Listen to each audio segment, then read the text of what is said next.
السلام عليكم. البنت اللي كتشوفوا في الصورة سميتها منى، وكيف كتشوفوا البنت جالسة كدير في الميكاب. هاد البنت كدير الميكاب من بعد ساعة وحدة باش قتلات باها. من بعد ساعة وحدة كدير الميكاب وكتصور فيديوهات وكتحط على مواقع التواصل الاجتماعي. والكارثة هاد البنت يلا عمرها 15 سنة. إلا بغيتو تعرفوا القصة اجيو معايا، ولكن قبل ما تجيو معايا كنتمنى من اي واحد شاف هذا الفيديو يشترك في القناة، وشكرا مسبقا. الجريمة وقعت غير في 2024، ولكن نرجع اللور شوية باش نعرفوا كيفاش عاشت هاد البنت. في 2008 أشرف اللي هو بات هاد البنت سميتو أشرف سعيد، وخدمته فني إلكترونيات. إنسان اللي محبوب من القريب والبعيد، شاب مكافح، خدم هو في سن صغير وكون نفسه ماديا ولا قادر على يتزوج ويفتح بيت. في 2008 كان عنده 32 سنة، وكان عائلته كل شيء كيقول لي هذا هو السن ديال الزواج. حتى هو اختار هذا القرار بوحديته، وشاف واحد بنت الناس من نفس المنطقة ديالو، عائلته اللي كانوا اقترحوا عليه. عائلة هاد البنت عائلة محترمة، وكانوا العائلات كيعرفوا بعضياتهم. المهم ملي تقدم ليها الناس وافقوا عليه وتزوج في نفس هاد السنة. المهم هو كان مجهز دارو وساكن حدا عائلته، كانوا كلهم ساكنين في نفس البلاصة نفس المنطقة. من بعد سنة وحدة ربي رزقهم ببنت وسموها منى. الأب والأم كانوا حنان بزاف على بنتهم، وطلباتها كانت كلها مستجابة. اللي في الدار ديالها واللي طلباتو كيحضر. الأب والأم ما ردوش البال بأنها التصرف ديالهم الزايد وهاد الدلال ديالهم خلى بنتهم وصلت لواحد الدرجة من الأنانية كبيرة بزاف. المهم البنت بدات كتكبر. في 2022 ولات عندها 13 سنة. في هاد الوقت ماماها توفات، الله يرحمها. الأب حس بالحمل تقال عليه، خصوصا بنته مفشة بزاف وما كدير حتى شي حاجة وما كتبغي حتى شي واحد يشاركها في أي حاجة. قرر ما يتزوجش ويوهب حياته لبنته، قال نبقى مساندها حتى تكمل قرايتها وتزوج، وهكذا نكون كملت رسالتي في هذه الحياة. ومن كثرة ما كان خايف على بنته وخايف على أنه الزمان يدور عليها، فتح ليها حساب بنكي وحط فيه جميع الفلوس اللي جمع في حياته كلها، حطهم في سميتها. ولكن داو بشرط أنه ممنوع ليها تصرف فيهم إلا بعد الممات ديالو. وكتب ليها حتى الشقة اللي كانوا ساكنين فيها كتبها ليها في سميتها، ولكن بالشرط حتى هي ما تصرفش فيها، لا في البيع لا في حتى شي حاجة حتى من بعد الممات ديالو. بهاد هو بنيته انه اذا دار هادشي لا قدر الله وتوفى ما يخليها محتاجه لحتى شي واحد. دار هادشي وما قال ليها حتى شي حاجه. المهم الحياه كانت غدا عاديه. الاب كل نهار كيمشي للخدمه وكيرجع مع 4 ديال العشيه. 4 العشيه كتلقاه في الدار باش يجلس مع بنته ويدوز معها اطول وقت. وكان مسكين كيحاول على قد ما يقدر يعوضها غياب الام. والبنت كانت كتبان عاديه، ولكن فين ما كدير شي تصرف خطأ والعائله كيلاحظوا عليها، كان الاب دائما كيدافع عليها وكيقول باللي غير الموت ديال امها اللي مأثر عليها. منا كانوا عندها عماتها وبنات عماتها ساكنين حداهم الدار على الدار، وكيف قلت لكم كانوا قراب بزاف من بعضياتهم. عائلتها كانوا عارفينها أنانية واللي بغاتها تكون ليها وغير بوحدها، ولكن هما كانوا عارفين طبعها مزيان من اللي كانت صغيرة وكانوا كيعرفوا كيفاش يتعاملوا معاها. الأب حس باللي مدخول ديال الخدمة ديالو ولا قليل بزاف كاع، خصوصا 4 ديال العشية كتلقاه في الدار. قال خاصني حل باش نخدم ساعات كتر. المهم طلب من اختو تجي تجلس معاهم في الدار باش تعاونوا على بنته. وفعلا العمه جات جلسات معاهم ولكن منا ما حملاتهاش تجلس معاهم، واخا عندها مع عمتها، ولكن ما بغاتهاش تجلس معاهم. في هاد الفترة من بعد وفاة الأم ديال منا بشي سنة، العائلة والأصدقاء كلهم كانوا كيقترحوا على أشرف باش يتزوج. منها يلقى اللي تقابل ليه بنته ودارو، ومنها حتى هو يرتاح وتنقص عليه المسؤولية. المهم عائلته اقترحوا عليه واحد السيدة من المنطقة، ومن شافها عرف بلي هذه مناسبة ليه. الأب تزوج، ومن أول يوم زواج منا كانت رافضة نهائيا وجود هاد المرأة في حياتهم، وبدات في المشاكل معها. كل نهار يجيبوها من الخدمة تجلس حداه وتبقى تشكي ليه من مراته وتبكي عليه، وما تنوضش من حداه حتى تتأكد أنه اقتنع بالهضرة ديالها. مع أنه الناس اللي كيعرفوا هاد السيدة كلهم كيشكروا فيها عارفينها رد ليها البال ورد البال لدارها. داز شهر على هاد المعاناة وعلى هاد الحالة اللي دايرة منا. الأب ما بقاش قادر يتحمل هاد الشكوى ديال بنته، وهو يطلق مراته. ورغم أنه طلق مراته، البنت بقات كتلوم في باها باللي ما كيبغيهاش، وباللي ملي تزوج هي فقدت الثقة في نفسها، وأنه أذاها نفسيا. الأب جلس مع بنته وقال ليها انتي أغلى ما في حياتي، وباش تعرفي معزتك أنا جميع فلوسي حطيتهم في اسمك، وحتى هاد الشقة اللي احنا جالسين فيها راها مكتوبة باسمك، ولكن بشرط أن ممنوع لك تصرفي فيهم إلا بعد الممات ديالي. ويا ريتو ما قال ليها هاد المعلومة. في 2023 أشرف عنده واحد الصديق ديالو، وهاد الصديق عنده ولد اللي سميتو محمد، عنده 19 سنة، خدام كيوصل السلعة وهادشي في واحد عنده هذاك توك توك. قال أشرف، هاد الصديق ديالو قال أشرف بغيت نخطب منا لولدي محمد. الأب رفض نهائيا، قال صاحبه أنا بنتي مستحيل نزوجها أقل من 18 سنة، وعلى الأقل تكون كملات قرايتها. منا وهاد الشاب كانوا كيعرفوا بعضياتهم، وبقاو كيضغطوا على باها ومساعدة الأهل باش يوافق. وفعلا الأب وافق على الخطوبة بشرط البنت تكمل قرايتها وعلى الأقل توصل 18 سنة. داروا الخطوبة، والأب منع عليهم يخرجوا بزوج، ولكن ممكن يشوفوا بعضياتهم بحضور الأهل مرة في الأسبوع. البنت حسات براسها كبرت، وبدات كدير فيديوهات على تيك توك وهي كدير الميك اب، والخطيب عاجبو الحال. المهم هي ولات كتصرف على أساس عروسة. المهم كانوا مطبقين الشرط ديال الأب ديالها في الأول مدة شهور، ولكن من بعد منا ومحمد ما بقاش عاجبهم الحال، وبغاو شي طريقة باش يخرجوا. المهم فكروا حتى عياو، وفي الأخير قالوا علاش ما نهربوش ونتزوجوا ونحطوا عائلتنا أمام الأمر الواقع. والأمر الواقع هو باها، حيت عائلة الولد ما عندهم حتى اعتراض على الزواج.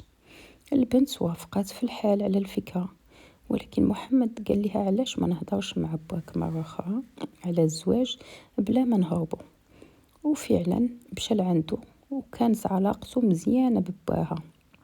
أشرف كان كيعامل محمد بحال ولده، وكان حتى كيساعدو ماديا بطريقة غير مباشرة. كل نهار كيقول ليه اجي ديني، انت اللي ديني وتجيبني من الخدمة، وكان كيخلصو دائما فلوس بالزايد باش يساعدو بلا ما يحرجو.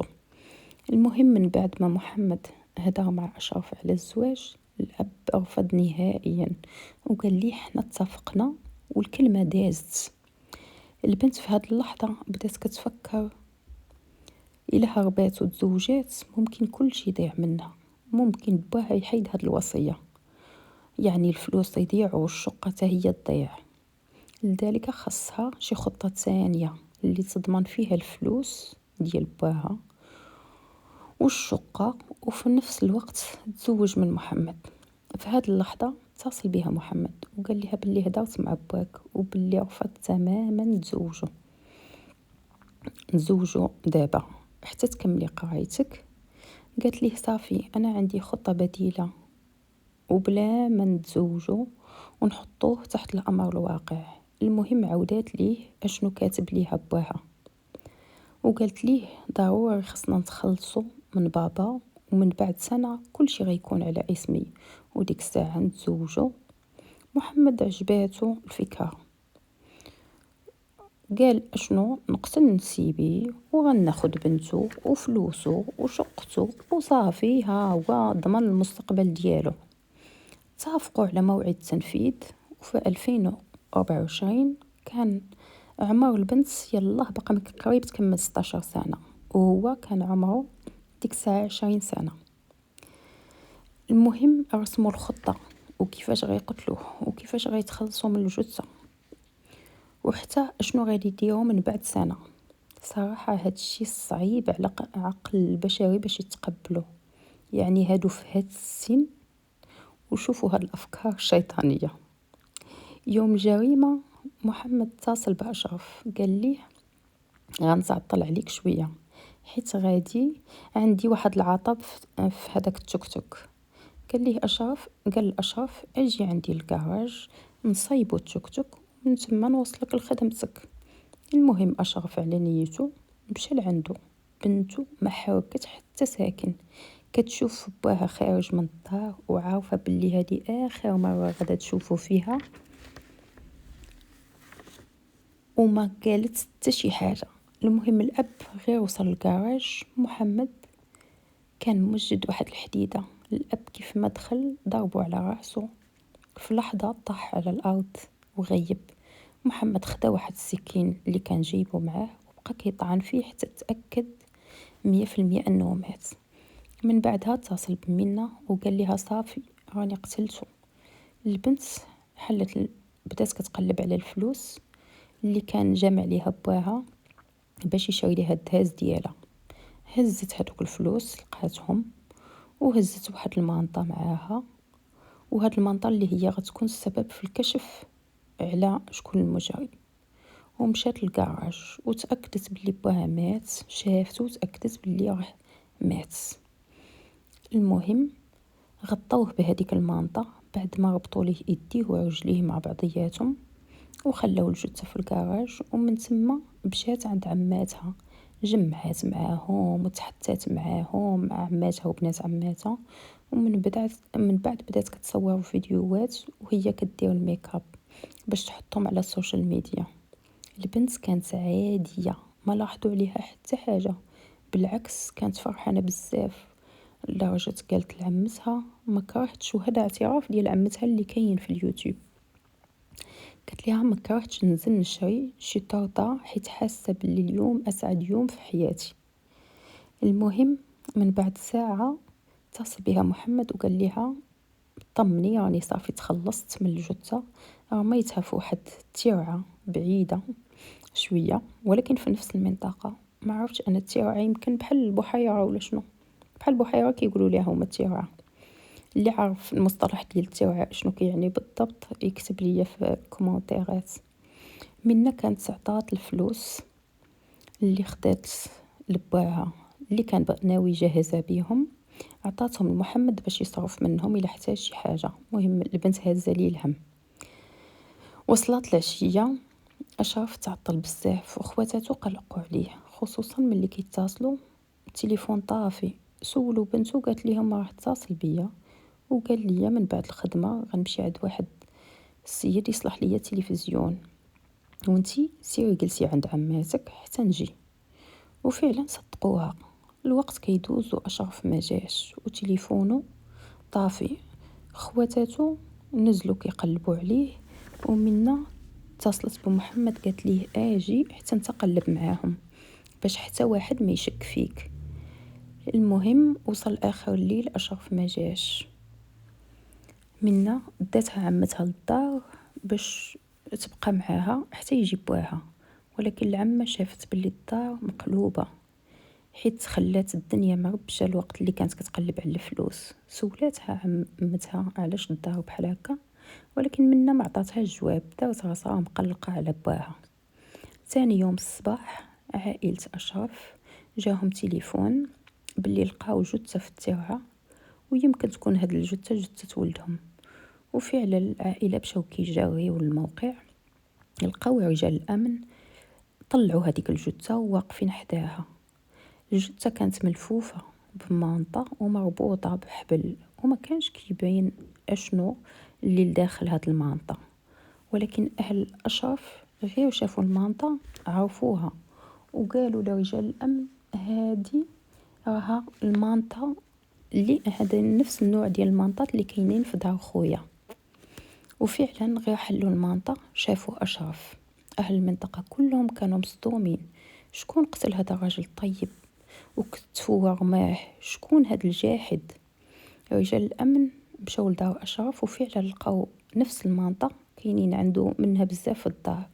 رجال الأمن أول ما شكوا فيه منا، حيت البنت كانت عادية تقول ماشي بوها اللي ميت، استدعاوها عندهم وعرفوا باللي راها مخطوبة لمحمد، وسولوا عليه وعرفوا باللي حتى هو ماشي ولد سوي.